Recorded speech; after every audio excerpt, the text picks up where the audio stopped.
Next हम लोग अब देखने जा रहे हैं application of integration in physics. जैसे हमने डिफरेंशिएशन के एप्लीकेशंस देखे थे फिज़िक्स के अंदर, वैसे ही इंटीग्रेशन के भी कुछ एप्लीकेशंस होते हैं। तो इंटीग्रेशन को कैसे अप्लाई कर सकते हैं, इंटीग्रेशन के क्या एप्लीकेशन पॉसिबल हैं फिज़िक्स के अंदर, उसमें आपको डायरेक्टली मैं एक प्रॉब्लम से पूछूंगा।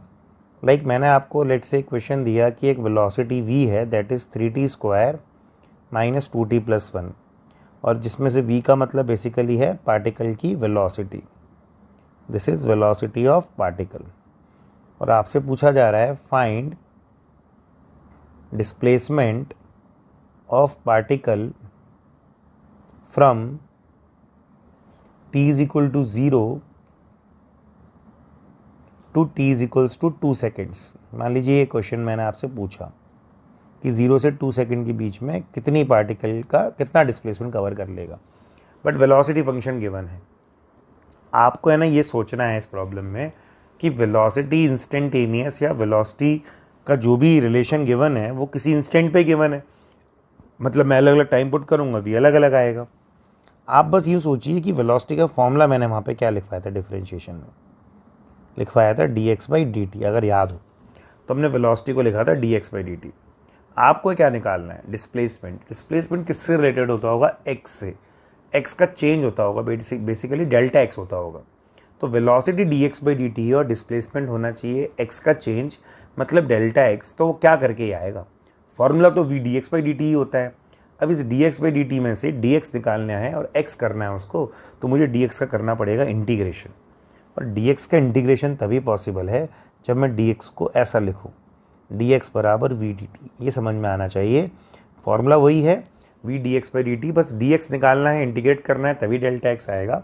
तो dx को लिख दिया v dt और दोनों तरफ लगा दिया इंटीग्रेशन साइन। अब हम सॉल्व कर पाएंगे, ठीक है। तो प्रॉब्लम अच्छे से लिख लें, हेडिंग लिख दीजिए application of integration in physics. फिर आप वेलोसिटी का फंक्शन, मैंने आपको ये गिवन दे रखा है प्रॉब्लम में, और मैंने 0 से 2 सेकेंड्स के बीच में आपसे डिस्प्लेसमेंट पूछा है, कितना डिस्प्लेसमेंट पार्टिकल कवर करेगा बिटवीन 0 to 2 सेकेंड्स। हमने सोचा कि वेलोसिटी का फंक्शन तो हमें आता है dx/dt, बट हमें कैसे भी डेल्टा x चाहिए। डेल्टा x कैसे ही मिल सकता है, जब dx x हो जाए। dx से x कब होता है, इंटीग्रेट करके होता है। तो dx को हम अलग कर लेंगे, v dt को अलग कर लेंगे, तो dx बन गया v dt और बोथ साइड इंटीग्रेशन। dx का इंटीग्रेशन और v dt में वैल्यू अब पुट करें तो dx को तो अभी dx रहने देते हैं। v आपको क्या गिवन था, 3t² - 2t + 1, और यहाँ पे लिख दिया dt। लिमिट t की वैल्यू 0 से कहाँ तक लगानी है, कहाँ तक करना है, देखिए 0 से 2 पूछा है, तो लिमिट यहाँ पे ऊपर जाएगी, t की वैल्यू 0 से t की वैल्यू 2। t की वैल्यू 0 पे पार्टिकल की इनिशियल पोजीशन मान लीजिए xi और फाइनल मान लीजिए xf। dx का इंटीग्रेशन x होता है, लिमिट लगा देंगे x इनिशियल से x फाइनल। 3t² का integration 3t³ / 3 t³, 2t² / 2 t², 1 का t हो जाएगा।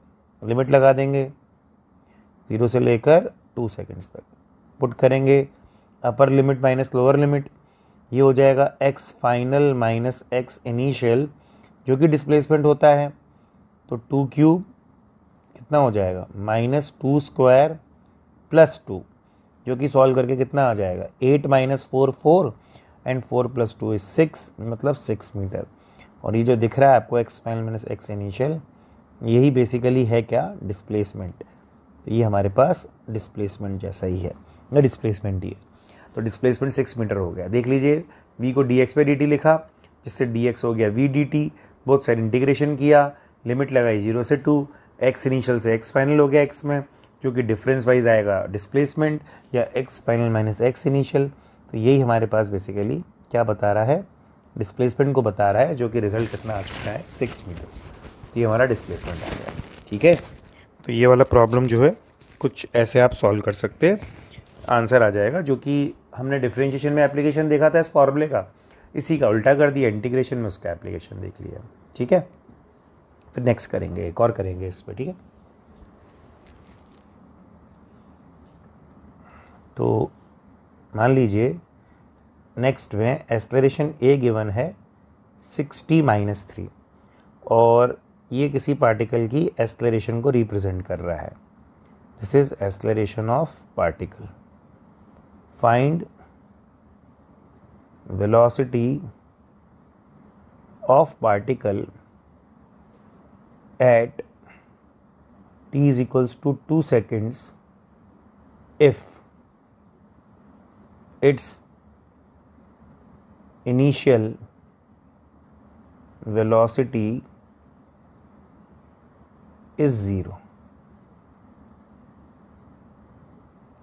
ये क्वेश्चन करना है. एक्सेलरेशन को टाइम के रिस्पेक्ट में गिवन है 60-3. क्वेश्चन में पूछ रहे हैं कि पार्टिकल की वेलोसिटी टी की वैल्यू 2 सेकंड्स में बताइए अगर इसकी इनिशियल वेलोसिटी आपको दे रखी है 0. इनिशियल वेलोसिटी 0 है तो आपको टी की वैल्यू 2 सेकंड पर बताना है कितना होगा पार्टिकल का वेलोसिटी. इसको कैसे किया जाए, उसके लिए हम ऐसा करते हैं कि याद हो तो एक्सेलरेशन का फॉर्मूला होता था dv/dt. हमें क्या एक्चुअली वेलोसिटी चाहिए और वेलोसिटी मिलेगा dv से. dv से क्या करने से, खुद सोचिए, इंटीग्रेशन. तो अगर मैं एक्सेलरेशन a लिखता हूँ dv/dt तो मुझे समझ में आना चाहिए मैं इसका क्या कर दूँ ऐसा कि मुझे मिल जाए वेलोसिटी. तो मैंने लिख दिया dv = adt. dv = adt लिख करके दोनों तरफ क्या लगा दिया, integration sign. So dv integration sign a की वैल्यू जो दे रखी है पुट किया, that is 60-3 dt. Both side यहाँ पर इंटीग्रेशन साइन लगाए, ठीक है कि नहीं. सो dv है 60-3 dt. a dv/dt था तो dv हो गया a dt. ऐसा पुट किया. dv का इंटीग्रेशन v देता है इसलिए हम निकाल सकते हैं. लिमिट अब पुट करिए, t की वैल्यू 0 पे क्या इनिशियल वेलोसिटी दे रखी है 0 और टाइम t की वैल्यू मैंने कब पूछा है आपसे 2 सेकेंड्स पे और उस टाइम पे वेलोसिटी पता नहीं क्या है, v मान लो.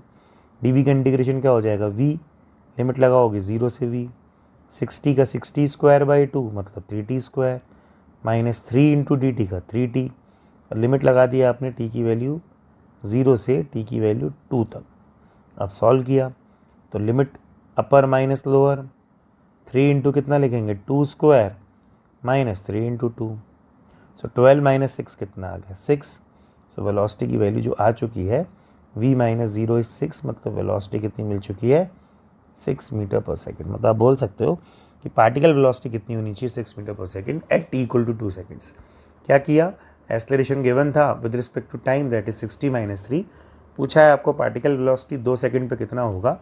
तो पार्टिकल वेलोसिटी 2 सेकेंड पे अगर हम आपसे पूछ रहे हैं यहाँ पर, तो फिर उसके लिए यहाँ पर आपको a को फॉर्मूला वाइज dv/dt लिखना चाहिए, जिससे कि dv आपके लिए हो चुका है adt.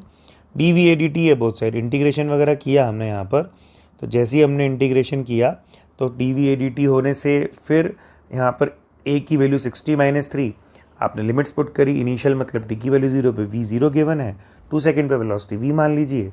बोथ साइड इंटीग्रेट करिए, प्रॉपर रिजल्ट निकालिए. कितनी वेलोसिटी आ चुकी है मेरे पास 6 मीटर पर सेकेंड. कुछ इस तरीके से इसका भी जो यूज़ है आप ऐसा करके दिखा सकते हैं. तो ये वाले केस में हमने इंटीग्रेशन को देख लिया है, इसका एप्लीकेशन क्या हो सकता है फिजिक्स के अंदर. इसके बाद हमें जो नेक्स्ट देखना होता है वो है कि इंटीग्रेशन का क्या ग्राफिकल मीनिंग होता है. जैसे अगर याद हो, स्लोप का ग्राफिकल मीनिंग मैंने बताया था कि जो होता था हमारे पास डिफरेंशिएशन, या फिर डिफरेंशिएशन का ग्राफिकल मीनिंग होता था स्लोप. वैसे ही यहाँ पे बोलते हैं ग्राफिकल मीनिंग ऑफ इंटीग्रेशन. अगर पढ़ते हैं तो वो देखते हैं क्या होता है. तो मैं लिख रहा हूँ ग्राफिकल मीनिंग ऑफ इंटीग्रेशन. अगर इंटीग्रेशन का ग्राफिकल मीनिंग देखा जाए तो वो भी बड़ा आसान रहेगा. बिल्कुल वैसा ही है जैसे वहाँ पे पढ़ा था. एक एग्जांपल लेता हूँ, मान लो y = 2x. ये आपको लिखने की ज़रूरत नहीं है, मैं फटाफट से बोल देता हूँ. एक y = 2x एक स्ट्रेट लाइन है, आप जानते हैं. x की वैल्यू 0 पे y 0 मिलेगा, x की वैल्यू 2 पे देखोगे तो y की वैल्यू आपको 4 मिलेगी. अगर आप ये एरिया निकालते हैं कितना आ जाएगा, हाफ, ये लेंथ 2, ये हाइट 4 आ गया. आप इंटीग्रेशन करके देखिए ज़रा y dx का कितना आ जाएगा 2x dx. लिमिट लगाई x की वैल्यू 0 से 2 तो बाहर है, x का x² तो x² आ गया. लिमिट लगाइए 0 से 2 कितना आ जाएगा 2² 4 - 0 4. तो देखिए इंटीग्रेशन क्या एरिया के बराबर नहीं आ रहा है. बस यही चीज़ मैं आपको बताना चाहता हूँ. इतना कुछ नहीं लिखना है, ये तो बस मैंने फटाफट से आपको समझाने के लिए बता दिया. बाकी आप ये समझ सकते हैं कि अगर मैं कोई भी ग्राफ बनाता हूँ ना और जिस भी लिमिट के बीच में इंटीग्रेशन कर रहा हूँ वो बेसिकली क्या रिप्रेजेंट करता है, उसके एरिया को। तो area is the graphical meaning of integration.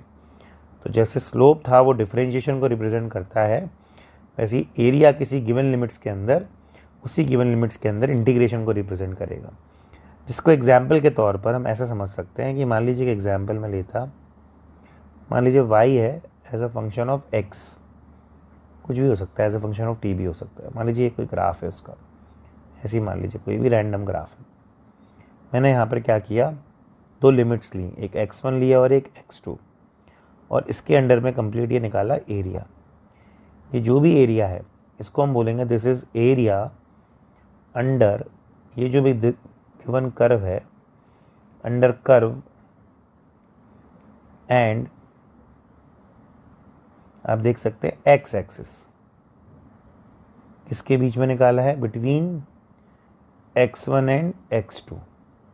ये किसके बराबर आता है, integral y dx and limits x की भी कहाँ से कहाँ तक आने वाली है, x1 से x2, x की वैल्यू x1 से लेकर x2, लिमिट x में मैं डायरेक्ट लिख देता हूँ x1 से x2। ठीक है, ग्राफिकल मीनिंग ऑफ इंटीग्रेशन क्या है, like area is integration, y x area under curve and x axis between x1 and x2। ये एरिया दिख रहा है आपको, इसको लिखने का तरीका क्या बोलेंगे हम लोग, integral y dx, limits are between x1 and x2। मान लीजिए एक और एग्जाम्पल लेता हूँ, ज़रूरी थोड़ा ना कि हमेशा वाई एक्स हो, कोई और भी तो हो सकता है। मान लीजिए ये कर्व वाई एक्स की जगह मान लो वी टी होता, वाई टी भी हो सकता है, मान लो वी टी होता। इसको अगर मैं लिखता, क्या करते, देखिए ये आपका शेडेड पोर्शन का जो भी एरिया आ रहा है, लिमिट्स t1 से t2, this is area under this given curve and कौन सी एक्सिस, t एक्सिस, बिटवीन कौन सी लिमिट्स लिखी है मैंने, t1 से t2। क्योंकि v as a function of time है तो इंटीग्रल क्या लिखेंगे, v dt, and again limits are between t1 से लेकर t2। ये आपके पास आंसर आ जाएगा। तो एरिया अंडर कर्व जो भी x एक्सिस के साथ आ रहा है, इंटीग्रल y dx वाले में लिखा बिटवीन x1 एंड x2, ऐसी v t वाले में भी area under curve and t axis between t1 and t2, और जो भी इंटीग्रेट करके रिजल्ट आएगा वो इस तरह से लिख रहा है। जैसे स्लोप में लिखते थे डिफरेंशिएशन उसका मीनिंग था, अब यहाँ पर इंटीग्रेशन का मतलब किसी लिमिट्स में, जो कि बेसिकली ग्राफिकली आपको एरिया रिप्रेजेंट करके देगा। एक तो ये चीज़ लिख लें। अब जो हमारा नेक्स्ट स्टेप है वो रहेगा कि कैसे हम लोग इंटीग्रेशन सॉल्व कर पाएंगे या एरिया निकाल पाएंगे। वो मैं जैसे भी क्वेश्चंस बन सकते होंगे वो मैं आपको बताता हूँ कि क्या पॉसिबिलिटीज़ के अंदर रहती होंगी। ठीक है, तो चलते हैं अगले क्वेश्चन की तरफ। नेक्स्ट में यहाँ पर मान लीजिए एक प्रॉब्लम करते हैं। तो इस प्रॉब्लम में मान लीजिए मैंने आपको दिया होता, let's say y is equals to 2 sin pi t, ये मैंने दिया होता, मतलब y is a function of t का है ये फंक्शन। Find area under this curve and t axis between, किसके बीच में, t की वैल्यू 0 एंड t की वैल्यू 1। ये मान लीजिए मैंने आपको बोला क्या निकालना है, एरिया अंडर कर्व और t एक्सिस किन के बीच में पूछ रहा हूँ, t की वैल्यू 0 से लेकर t की वैल्यू 1 के बीच में। अब जो एरिया होगा ना इनके बीच में, वो एरिया बेसिकली इंटीग्रेशन से दिया जाएगा y dt। y क्या है, 2 sin pi T, limit t की वैल्यू 0 से t की वैल्यू 1। 2 तो बाहर है, साइन का इंटीग्रेशन कॉस की माइनस कॉस, माइनस कॉस। फिर जो ये केवल पाई, केवल साइन टी नहीं है, ये साइन पाई टी है। सोच रहे हैं इसको sine p x plus q जैसा, तो पी से डिवाइड भी होता है, तो -2 cos पाई टी, बाहर पाई से डिवाइड भी हो गया। आपने लिमिट लगा दी t की वैल्यू 0 से लेकर t की वैल्यू 1 तक। अब सॉल्व किया तो -2/पाई कॉस t की value 1 cos pi minus t की वैल्यू 0 cos 0। अब सॉल्व कर दीजिए। cos पाई तो आपको पता ही है कितना होता है, -1, cos 0 आपको पता है 1 होता है, -1 -1 -2 -2 -2 4। सो आंसर आप देख सकते हैं पॉजिटिव में आएगा 4/π। ये फाइनल आंसर है। तो मेरे पास इक्वेशन ये थी y 2 sin πt, फटाफट से लिखिए। और मैंने क्वेश्चन लिखा है कि एरिया अंडर कर्व और टी एक्सिस के साथ आपको बताना है, लेकिन एरिया कैसे निकले कि भाई या तो ग्राफ पता हो, बट ग्राफ बनेगा भी तो भी नहीं बता पाओगे। आपको कैसे निकालना पड़ेगा, इंटीग्रेशन से, क्योंकि area integral y d t होता है। तो वही हमने अप्लाई कर दिया कि भाई वाई डी टी में वाई 2 sin πt है, 2 बाहर आ गया, sin πt का -cos πt बाहर पाई से डिवाइड हो गया, टी की वैल्यू 0 से 1 इंटीग्रेट कर दिया और लिमिट्स पुट कर दिए डेफिनेट में जैसे करते थे। उसके बाद ये आंसर आपका आ जाएगा 4/π। इसको नोट डाउन कर लीजिए। एक तो ये वाला टाइप हो सकता है प्रॉब्लम का। इसी में एक टाइप और पॉसिबल है, वो भी देख लेते हैं कि वो कैसे लिखा जाएगा। तो मान लीजिए मैंने आपको क्वेश्चन दिया होता,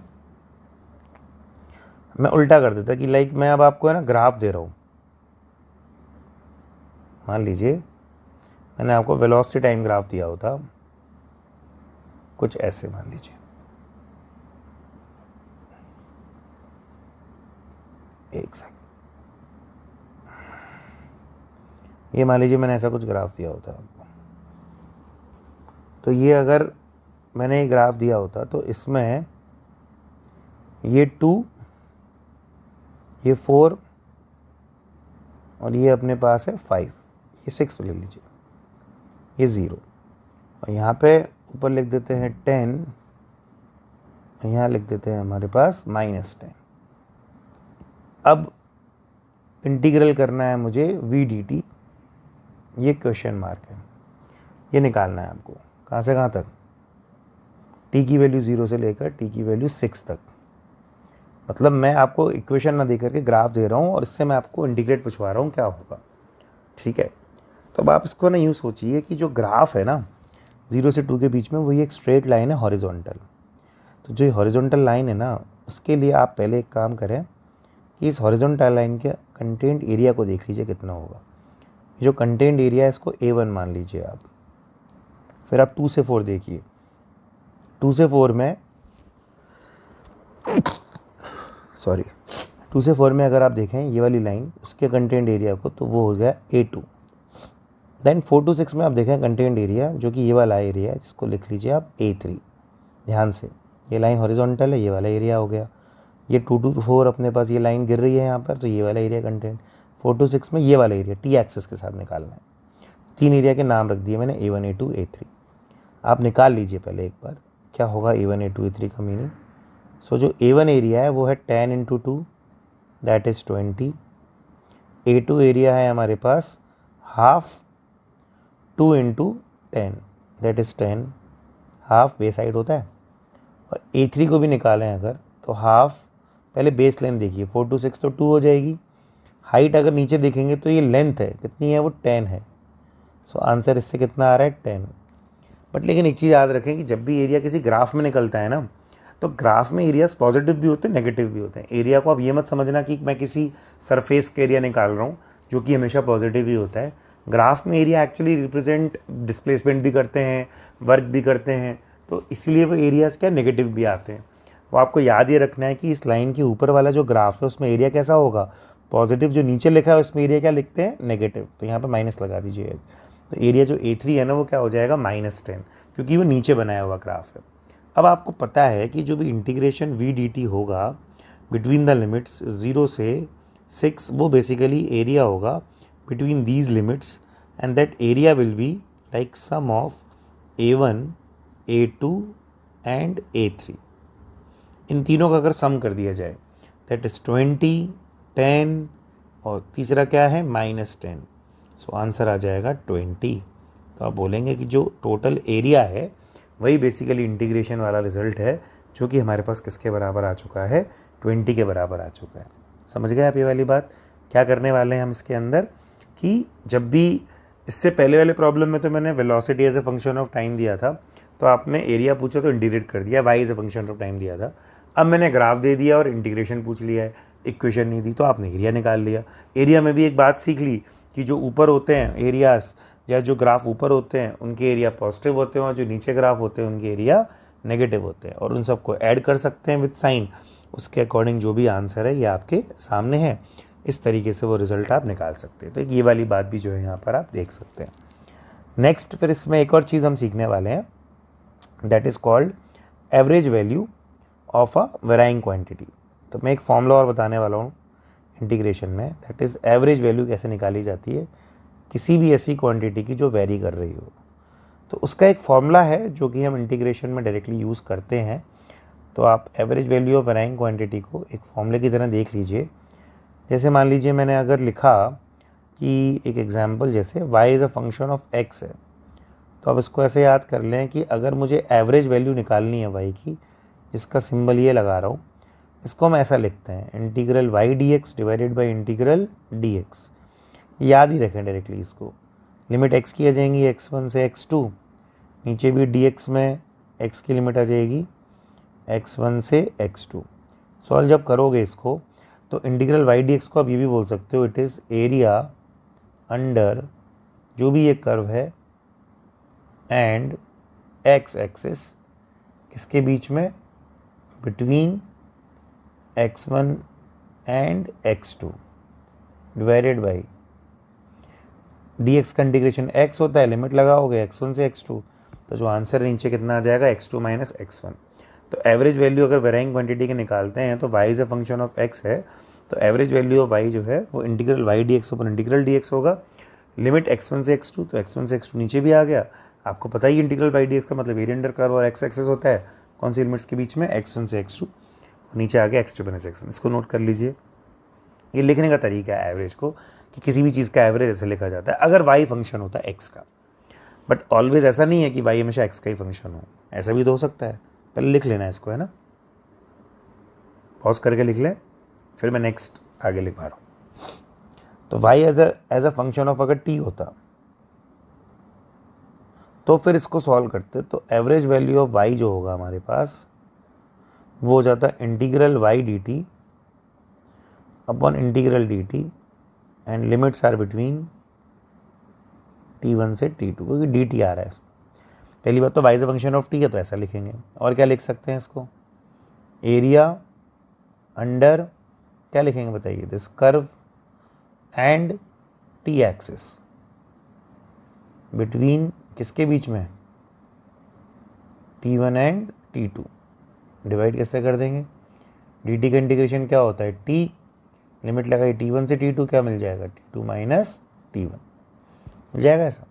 तो y is a function of t, solve किया इंटीग्रेशन या average value of this y is integral y dt upon integral dt, limits लगा दी t1 से t2, प्रॉपर सॉल्व किया, जो भी आंसर है आप इसको निकाल सकते हैं।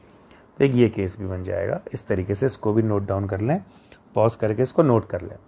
मैं क्वेश्चंस करवा देता हूँ उस पर बेस्ड, और इससे ये फाइनली आपका कंक्लूड हो जाएगा इंटीग्रेशन में जो भी हमारे पास केसेस बन सकते होंगे। ठीक है ना, इसको भी आप लिख लेना।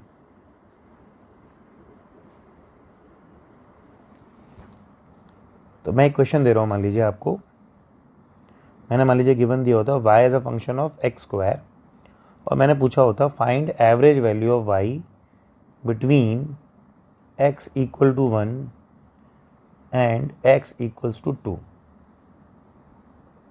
तो इसका आंसर कैसे दिया जाएगा, तो एवरेज वैल्यू ऑफ y आप लिखोगे integral y dx upon integral dx। y dx में y कितना है हमारे पास, एक्स स्क्वायर, तो एक्स स्क्वायर dx और नीचे dx, लिमिट x की वैल्यू 1 से 2, यहाँ पे भी लिमिट 1 से 2। एक्स स्क्वायर का इंटीग्रेशन क्या होता है, x क्यूब बाई 3, पहले लिमिट पुट करनी है, दैट इज बिटवीन 1 से 2। यहाँ पे x dx का इंटीग्रेशन x 1 से 2। अब सॉल्व करें तो 1/3 तो बाहर है, कितना हो जाएगा 2 क्यूब माइनस 1 क्यूब, नीचे तो 2 माइनस 1 आ गया। अब सॉल्व करेंगे कितना आंसर आ जाएगा 7/3। तो इंटीग्रल y dx अपन इंटीग्रल dx, y की जगह एक्स स्क्वायर पुट किया, सॉल्व किया 1 से 2, नीचे इंटीग्रल dx का x होता है, लिमिट लगाई 1 से 2, प्रॉपर आंसर आ गया 7/3। पहले लिमिट सॉल्व करनी है, ध्यान रखें 1 से 2 था ना ये, तो ऐसे नहीं कि आप नीचे वाले x को ऊपर वाले एक्स क्यूब से कट करके एक्स स्क्वायर कर दें, गलत हो जाएगा वो। तो सही से पुट करिए, उसके अकॉर्डिंग ही फिर ये आंसर भी निकाल सकते। सिंपल ही प्रॉब्लम है, इसको भी पॉज करिए और नोट कर लीजिए। एक प्रॉब्लम और मैं नेक्स्ट करवा रहा हूँ, लास्ट प्रॉब्लम, जिसमें मैं ग्राफ दे दूंगा और उससे एवरेज पूछूंगा, लेकिन वो भी आप कर पाएंगे सॉल्व इसी लॉजिक से जो अभी तक हमने पढ़ा है। तो नेक्स्ट मान लीजिए एक प्रॉब्लम और करते हैं, जिसमें आपको अगर मैंने लेट से गिवन दिया कि एक एटी कर्व है, acceleration as a time curve मान लीजिए, और ये इतना है, कुछ वैल्यूज़ मान लीजिए ये 0 है, 2 है, ये 4 है और ये 10 है, और मैंने पूछ लिया find average acceleration between T की वैल्यू 0 से टी की वैल्यू 4 सेकेंड्स के बीच में। तो आपको एवरेज निकालना है, तो उस एवरेज के लिए आप सोचिए कि हमें क्या करना चाहिए कि इस एवरेज में अगर मैं एरिया वाली बात बताऊं तो आप मुझे बताओ 0 से 4 में इस वाले रीजन का एरिया कितना आएगा, A1, और इस वाले रीजन का एरिया कितना आ जाएगा, A2। बताओ है कि नहीं ऐसा? तो दोनों रीजन का अगर मैं एरिया निकाल लूँ तो क्या मुझे एरिया से एवरेज मिल जाता है कि नहीं? आप पहले एरिया निकालिए, कितना आ जाएगा, A1 प्लस A2, दोनों एरियाज ऊपर ही आ रहे हैं तो पॉजिटिव ही होंगे। सो इसका तो A1 2 × 10 20 हो गया, और वो हाफ 2 × 10 10 हो गया, that is total area is 30। तो अगर आप एवरेज एक्सेलरेशन सोचिए तो फॉर्मूला होना चाहिए था integral A D T divided by integral D T, ये तो फॉर्मूला होना चाहिए। बट ये integral A D T upon integral D T को हम एरिया भी तो लिख सकते हैं, और डी टी मतलब जो भी टाइम की लिमिट T1 से T2 जब T2 माइनस T1, कितना एरिया आ रहा है 30, और टाइम 0 से 4 लिया तो अपॉन 4। सो आंसर आप देख सकते हैं कितना आ जाएगा 7.5, और क्योंकि एक्सेलरेशन है तो यूनिट हो जाएगी 7.5 मीटर पर सेकेंड स्क्वायर। कर लेंगे इसको। एटी कर्व गिवन है, पहले आपको ऑलरेडी ग्राफ दे रखा है, तो आप पहले एरिया निकाल लीजिए। एरिया क्यों निकाल लिए? क्योंकि इंटीग्रल ए डी टी पर integral A D T average होना चाहिए था, क्योंकि acceleration is a function of time है। बट क्योंकि acceleration is a function of time यहाँ पर गिवन नहीं है, तो हमने एरिया आता है निकालना, तो हमने एरिया लिख दिया इंटीग्रल ए डी टी का मतलब डिवाइड कर दिया इंटीग्रल डी टी, जो भी T1 से T2 में लिमिट आएगी तो T2 माइनस T1। एरिया कितना आ रहा है सॉल्व करके, ऐड करके 30 पॉजिटिव है, क्योंकि ऊपर है, नीचे होता तो नेगेटिव होता, मैं नेगेटिव भी लिखता, और डिवाइड कर दिया टाइम कितना लगा 4 सेकंड, तो आंसर आपका 30/4 हो जाएगा 7.5। ये आपका आंसर यहाँ से भी निकल आएगा।